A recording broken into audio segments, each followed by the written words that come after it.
Hey guys, today we're going to talk about experience that you should have to get into dental schools in the US as a foreign trained dentist. If you're interested, keep on watching.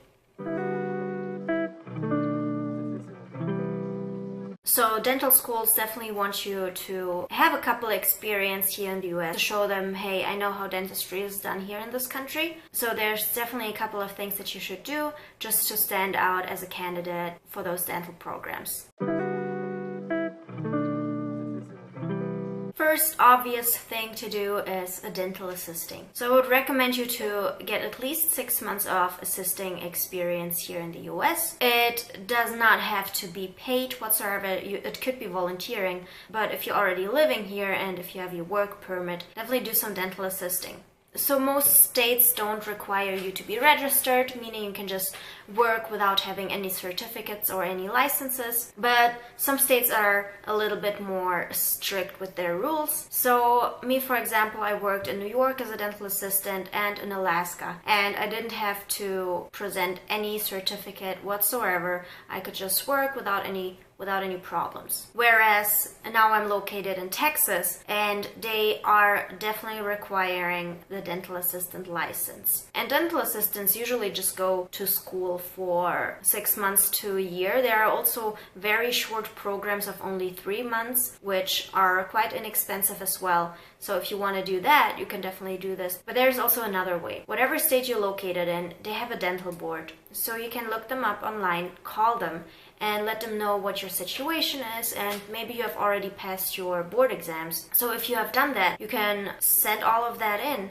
and they could allow you to just do the x-ray class. It's usually at community colleges, and you have to go through a couple of theory lessons, and then you take a bunch of x-rays, but you do have to bring your own patients. So, but it's very easy to pass. And the second thing that they require is usually a CPR certificate, which is just a couple of hours. You'll get that without a problem. It's going to be super easy for you to get that, and then you'll be registered.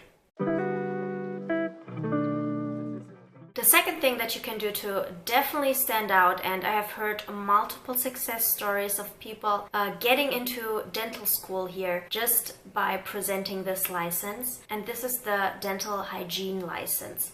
So if you are a registered dental hygienist here in the United States, you will have your own patients, you will have your own column. If you can show that you have worked under the law, that's amazing, and dental schools love that. As a dental hygienist, you can also get extra certificates like the administration of local anesthesia or administration of nitrous oxide, which is awesome. If you have that, you will definitely be one of the top candidates.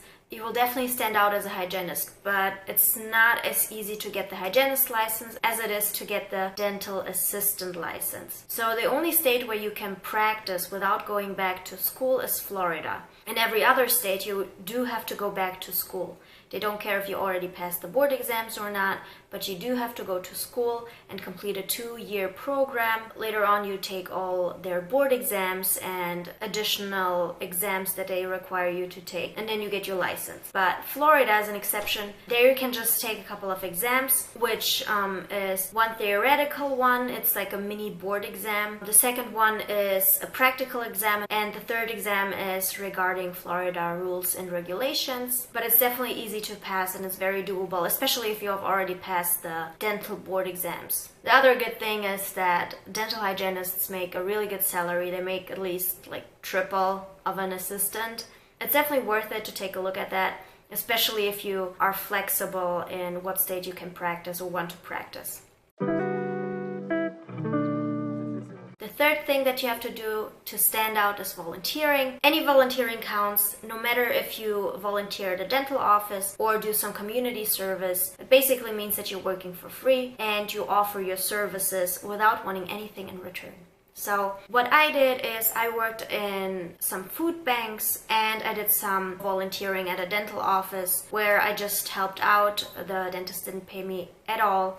But I wasn't there for that long. The dental office I only did for 2.5 weeks, and the food bank I did on and off for about 3 months. The food bank was only twice a week, and it was just a couple of hours. It's definitely important for you to show the admissions office that you care about other people and that you want to help without wanting anything in return, as I already said. So volunteering is awesome. You can obviously find some volunteering opportunities by just Googling it and see what's going on around your town. But if you have difficulties finding it, you can look up volunteermatch.com. They usually have a bunch of things going on in different areas, so that might help. Shadowing is basically when you watch another dentist work. So what you do is you can go from office to office, print out a couple of your resumes and be like, hey, I'm interested in coming to the United States and I was wondering if I could learn from you, if you could teach me a couple of things, and I just would like to watch you work. So a lot of dentists are quite honored or flattered by that, so they would definitely let you shadow if you don't know any dentists yet. That's what I mean. So you can definitely try that out. That just shows the admissions office that you have watched different dentists in the US and that you know how different professionals work here. Now that's definitely a plus. So if you have all of those things in your resume, your application will definitely stand out to the admission offices. So I wish you the best of luck, guys. If there's anything that I can go more into detail with, I will do that. I also was planning on explaining a little more how to get the dental hygienist license, because that's quite a process as well, but it's definitely doable as long as you know how to do it. And I've done quite a bit of research because I was thinking about doing it myself. But that's that. So that's it, guys. I hope that was helpful and I will see you at my next video.